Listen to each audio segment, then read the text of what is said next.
नगर निगम चुनाव की सरगर्मी के बीच वार्ड संख्या 26 में चुनावी माहौल अब पूरी तरह गर्मा चुका है। क्षेत्र के लोकप्रिय समाजसेवी और पार्षद प्रत्याशी निर्मल कुमार मुखर्जी ने विभिन्न इलाकों में विशाल जनसंपर्क रैली निकालकर अपनी ताकत का एहसास कराया। इस जनसंपर्क अभियान के दौरान उमड़ी भीड़ ने यह स्पष्ट कर दिया कि क्षेत्र की जनता सिर्फ निर्मल मुखर्जी को पार्षद के रूप में देखना चाहते हैं। उन्होंने बताया कि अब वार्ड नंबर 26 से होगी नई धनबाद की पहचान। जनसंपर्क के दौरान विशेष रूप से युवाओं और महिलाओं में उनके प्रति खास उत्साह देखा गया। स्थानीय निवासियों का कहना है कि निर्मल कुमार मुखर्जी लंबे समय से क्षेत्र की समस्याओं से जुड़े रहे हैं, जिसके कारण उनके प्रति लोगों का विश्वास और बढ़ गया है। जनसंपर्क के दौरान निर्मल कुमार मुखर्जी ने कहा कि उनका मुख्य उद्देश्य वार्ड 26 को एक आदर्श वार्ड बनाना है। नमस्कार। धनबाद नगर निगम 2026 के वार्ड नंबर 26 के पार्षद प्रत्याशी श्री निर्मल कुमार मुखर्जी जी से के साथ आज हम लोग मौजूद हैं उनके ऑफिस में, कार्यालय में। बताते चलें कि पिछले 3 बार से ये पार्षद रह चुके हैं। इस क्षेत्र के लिए, जनता के लिए काफ़ी काम कर चुके हैं। समाज सेवी में से लेकर के हर एक कार्य में काफ़ी आगे रहते हैं। चलिए बात करते हैं वही निर्मल कुमार मुखर्जी जी से। काफ़ी स्वागत है सर। सर बताइए कि कैसा इस बार आपका रहेगा और कार्यकाल पिछले बार कैसा था आपका, थोड़ा सा हम लोगों के साथ चर्चा कीजिए। देखिए, पहले धनबाद नगर पालिका हुआ करती थी। 1917 में नगर पालिका की गठन हुई। 1988 में हमने जब नगर पालिका था तो पहला चुनाव हमने जीता, काफ़ी कम उम्र में। उसके बाद 2010 की चुनाव हमने जीता, 2015 के भी चुनाव हमने जीता। हमने अपने कार्यकाल में जब 1988 से लेके 5 साल बीत जाने के बाद जब हम कोई पद पर नहीं थे तो धनबाद को आगे गया पुल था, अभी बरमसिया फ्लाईओवर जो बन गई है, वो वैकल्पिक मार्ग हमने न्यायालय में उसके लिए संघर्ष किया। अब धनबाद को एक वैकल्पिक मार्ग की प्राप्त हुई है। परंतु अभी भी जिस रफ्तार से जनसंख्या बढ़ती जा रही है तो बरमसिया फ्लाईओवर जो बनी, उसके बाद जो रेलवे फाटक बंद हुई, उसके नीचे सबवे की आवश्यकता है और फुट ओवर ब्रिज आम राहगीरों के लिए। चूंकि आज किसी भी चीज, कोई भी सड़क, कोई भी पुल, आज बहुत जगह पुल टूट कर गिर जा रहा है, तो हम तो इंजीनियरिंग ऊपर क्वेश्चन मार्क नहीं करेंगे क्योंकि हम तकनीकी व्यक्ति नहीं हैं। परंतु एक ट्रैफिक व्हीकल यूनिट होता है, मतलब उस मार्ग से कितना गाड़ी रोजाना यातायात करता है उसका 15 दिन आकलन होता है और लोड कैपेसिटी टेस्ट होता है, उसके पूर्व सॉइल टेस्ट होता है। जैसे कोंकण रेलवे ने बरमसिया फ्लाईओवर बनाया, उसके साथ ही साथ धुली बना, आपका रेंगुनी बना, कुरकुड़ी बना, ये बना। एयरपोर्ट की मांग हमने सबसे पहले किया। मेट्रो रेल के भी मांग, चूंकि ये फायर जोन है, अग्नि प्रभावित क्षेत्र है। धनबाद नगर निगम क्षेत्र में 40% एरिया फायर जोन के अंदर है, तो अगर मेट्रो रेल चलेगी तो ऊपर से चलेगी। आज नहीं तो कल या 20 साल बाद, नहीं तो लोग चींटियों को तरह रोड में रेंगेगी। जहां तक मेरा वार्ड का सवाल है, आप लॉ कॉलेज, बालाजी नगर, शिव शक्ति नगर, बाकी सब जगह घूम के देख लीजिए, जो बिल्कुल दामोदरपुर से सटा हुआ था। जो बात आपको हमने पहले बताया कि चूंकि 10 लाख की आबादी करनी थी तो उसको नगर निगम में शामिल कर लिया गया।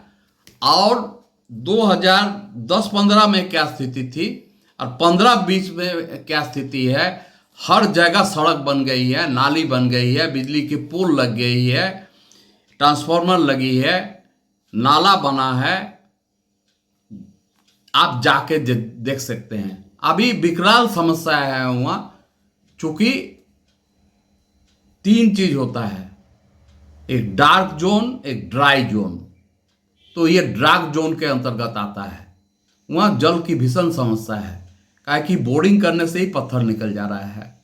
तो वो लेके हम पत्राचार हम कर चुके हैं। और अगर संवैधानिक दायरे में अगर कार्य हो जाती है तो अच्छी बात है। निगम विभिन्न मद में टैक्स लेता है, बोर्डिंग पर रोक लगा दिया है, परंतु वैकल्पिक व्यवस्था निगम आज तक नहीं कर पाई है। अगर आवश्यकता पड़े तो हम सक्षम न्यायालय के दरवाजा खटखटाएंगे। दूसरी बात है, जो भी आरोप प्रत्यारोप हम पर लगा रहे हैं, हम सीधी सी एक बात उन लोग से पूछना चाहते हैं कि अगर उतना ही उन लोग में काबिलियत है तो पहला बात है कि Bihar Orissa municipal act, Patna municipal corporation act, वर्तमान में ये झारखंड नगर पालिका कॉरपोरेशन एक्ट है, ये है, इसका ABCD पढ़ के हमको बता दे, या सभी जनता को एकत्रित करे, जनता को एकत्रित करे। हम सार्वजनिक बहस करने के लिए तैयार हैं। कोई भी सदन नियम अधिनियम के तहत संचालित होती है। एक निर्वाचित जनप्रतिनिधि जिसे आप चुन कर भेजते हैं 1825 दिन के लिए और 5 साल के लिए, ये किताब में इतना शक्तियां प्रदान कर दी गई है कि एक पार्षद बहुत कुछ कर सकता है। किसी भी सदन में, चाहे लोकसभा हो, विधानसभा हो, शहर की सरकार हो, गांव की सरकार हो, सदन सर्वोपरि होती है। उसके बाद 11 आदमी का आपका माने समितियां हैं। अगर आप उसका निगम को कैबिनेट बोले, निगम का अगर आप इंफ्रास्ट्रक्चर पढ़िएगा तो सबसे ऊपर में लिखा हुआ है बोर्ड, फिर स्थायी समिति, फिर आपका माननीय महापौर, फिर उप महापौर, फिर नगर आयुक्त। नगर आयुक्त क्या होते हैं? जब बोर्ड नहीं रहता है तो प्रशासक के हवाले होता है, और जब बोर्ड होता है तो उसमें नगर आयुक्त होते हैं। तो नगर आयुक्त होते हैं, उसके अधीन भी JPSC के सीनियर रैंकिंग अधिकारी सम्माननीय हैं। वो लोग जो बोर्ड निर्णय लेगा या समिति जो निर्णय लेगा उसका अनुपालन वो लोग करते हैं। तो यहाँ जो प्रत्याशी लड़ रहे हैं, पहले ABCD का ज्ञान कर ले, उसके बाद हम पर जो आरोप प्रत्यारोप अगर पुख्ता सबूत है तो प्रमाण के साथ उपस्थापित करें। हम अभी भी बोल रहे हैं, हम अपना नामांकन वापस ले लेंगे। हम ये लिख के दे देंगे कि हम चुनाव नहीं लड़ेंगे, और अगर साबित नहीं हुआ तो चुनाव धनबाद जिला प्रशासन जो निर्वाचन की देखभाल कर रहे हैं, एक किताब दिए हैं, उसमें लिखा गया है कि व्यक्तिगत आरोप प्रत्यारोप आप किसी पर नहीं लगा सकते हैं। ये लोकसभा में भी लागू है, विधानसभा में भी लागू है, और अभी भी लागू है। अभी ये लोग क्या कर रहा है, अभी एक पेटी टूट गया, जैसे अली बाबा का और 40 चोर का एक पेटी जो था ना, हम नाम नहीं लेंगे, एक को बैठाया गया और उसको एक मान लीजिए पेटी दिया गया। अब पेटी तो आप अली बाबा ही जानते थे खोलने के लिए, अब बाकी 40 जो था वो पीछे पड़ गया कि भाई अली बाबा ही काहे खाएगा, हम लोग काहे भूखा मरेंगे। वो अली बाबा लोग अब उसका पीछे पड़ गया। जनता निर्णय लेगी, लोकतंत्र में जनमत सर्वोपरि होती है। हम क्षेत्र में काम किए हैं, तभी ना जनता हमको 3 बार से चुन रही है। आरोप प्रत्यारोप कोई किसी पर लगा सकता है, मगर ये ओछी हरकत ना करे, हम निवेदन करेंगे। जी बोलिए सर, मैं पूछना चाह रहा था कि आपने यहाँ पर इस क्षेत्र के लिए काफ़ी काम किया है, जैसे मतलब दुर्गा मंडप का हो या तालाब का सुंदरीकरण हो, और चौक चौराहे में काफ़ी लाइटें की काम हुई है इसमें।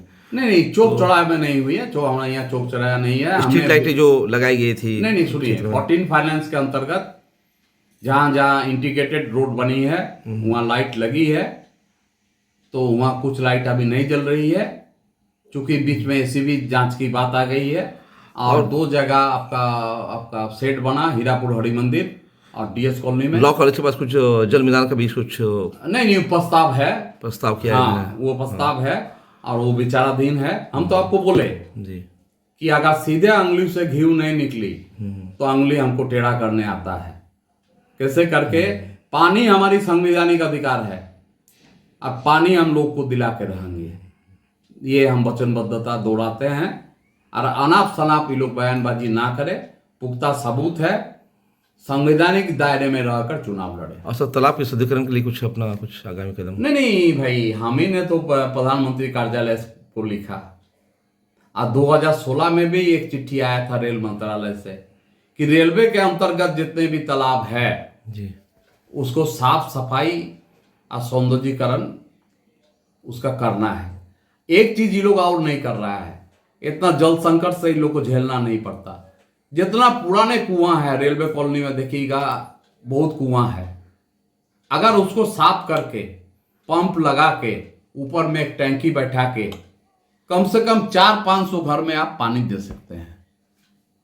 तो इतना जो टैंकर से आप पानी आपूर्ति करते हैं वो करने की आवश्यकता नहीं पड़ेगी। कोलिरी क्षेत्र में भी या ब्रिटिश जमाने में भी बहुत सारा कुआं बनाया गया था, माने हेरिटेज टाइप का कुआं, विशाल विशाल कुआं। अब रहा सवाल कि एक निर्वाचित प्रतिनिधि के स्थान एक नगर आयुक्त भी नहीं ले सकते हैं, एक प्रशासक भी नहीं। ये लोग इस और ध्यान नहीं दिया। सर वार्ड नंबर 26 की जनता के लिए एक संदेश दीजिए, क्या बोलना चाहेंगे आप? सीधा सीधी बात है, हम काम किए हैं, आगे भी काम करेंगे, हमारे पास अनुभव है। नया आदमी जाएगा, मान लीजिए आप मेरा घर में आए हैं, अब मेरा घर में टीवी का रिमोट कहाँ रखा हुआ है, अगर आपको बोला जाए कि आप उसको खोज कर टीवी को चला दीजिए तो आप चला पाइएगा? पूरा 5 साल बीत जाएगा, 1825 दिन। और जिसको इसका ज्ञान ही नहीं है झारखंड नगर पालिका अधिनियम का कि उसको क्या बोलना है और कब बोलना है और कैसे उसको सूचना देना है, किसको सूचना देना है, तो वो तो कुछ कर नहीं पाएगा। भले देखिए, हम मध्यम वर्गीय परिवार से आते हैं, हम पैसा नहीं छीट पाएंगे, हम मैखाना नहीं खोल पाएंगे, हम अभी जो मिनी बार को जगह खुल रहा है, लोगों को माने नशा के ओर धकेला जा रहा है, 10 दिन बाद चुनाव खत्म हो जाएगा, वो व्यक्ति को जब नस खींचेगा तो क्या करेगा? वो क्या करेगा? रोड में छिनताई करेगा, नहीं तो घर में अत्याचार करेगा। आम आदमी को आना जाना रात में, आम भद्र घर के महिला हो चाहे काम करके लौटने वाली महिला हो, जो रोजमर्रा का जिंदगी कमा खाकर अपना परिवार का भरण पोषण करता है, उन लोगों को काफी दिक्कत का सामना करना पड़ेगा, ये तय है। ऐसे में सभी को सतर्क रहने की जरूरत है। नहीं, सतर्क क्या, मैखाना 10 ही दिन चलेगा, 11-12 दिन तो आपको जेब ढीला करना पड़ेगा। एक तो उसको आप रोजगार के पद से आप भटका रहे हैं, पैसा बांटकर कोई चुनाव नहीं जीत सकता है। और किसी को बैठाकर अगर आप सोचिएगा कि उसको उसका वोट हमको मिल जाएगा, तो ये नहीं हो सकता है। चूंकि आपको हम बता दें, ये बैंक नहीं है कि बैंक ऑफ इंडिया का पैसा आप आरटीजीएस कीजिएगा वो स्टेट बैंक में चला जाएगा। वोट ट्रांसफर नहीं होता है और भीड़ वोट में कन्वर्ट नहीं होता है। तभी किस तरह समर्थन मिलता है सर वार्ड नंबर 26? अरे भाई, हम थोड़ी चुनाव लड़ रहे हैं, जनता लड़ रही है। एक एक घर में हमारा समर्थन मिल रहा है। वार्ड नंबर 26 से निर्मल मुखर्जी नहीं लड़ रहा है, जनता लड़ रहा है। अपना परिचय दिए पूरा सर। हम निर्मल कुमार मुखर्जी हुए। चुनाव चिन्ह बताइए अपना। चुनाव चिन्ह हमारा डबल रोटी है, क्रमांक संख्या 7 है। 1988 से हम चुनाव जीत रहे हैं, वो 2010-15 जैसे आपको हम पहले ही बताया, और 15-20 में हम चुनाव जीत चुके हैं। 5 साल निकाय वोट भंग रहने का बावजूद भी हम सक्रिय रहे, क्षेत्र में काम किए। कमियां खामियां किसमें नहीं रहती है।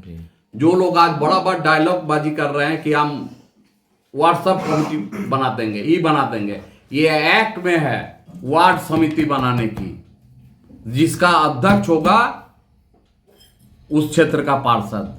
सचिव होगा नगर निगम द्वारा प्रतिनियुक्त एक पदाधिकारी। उसमें व्यापारी वर्ग भी रहेगा, महिला भी रहेगा, ऐसे करके हर में है, टैक्स में है, जल में है, सब चीज में है। ठीक है सर, ये थे निर्मल कुमार मुखर्जी। इनका साफ साफ कहना है कि पिछले कई वर्षों से लगातार उनके क्षेत्र में विकास ही हुआ है, चाहे कोई भी क्षेत्र हो, चाहे वो एक बात करें तालाब के शुद्धिकरण हो या फ्लाइओवर की जो डिमांड हुई थी, फ्लाइओवर को पूरा किया गया, और बहुत सारे काम हैं जो बचे हुए हैं, उसे पूरा करने का प्रयास करेंगे। चलिए, बहुत धन्यवाद, थैंक यू सर।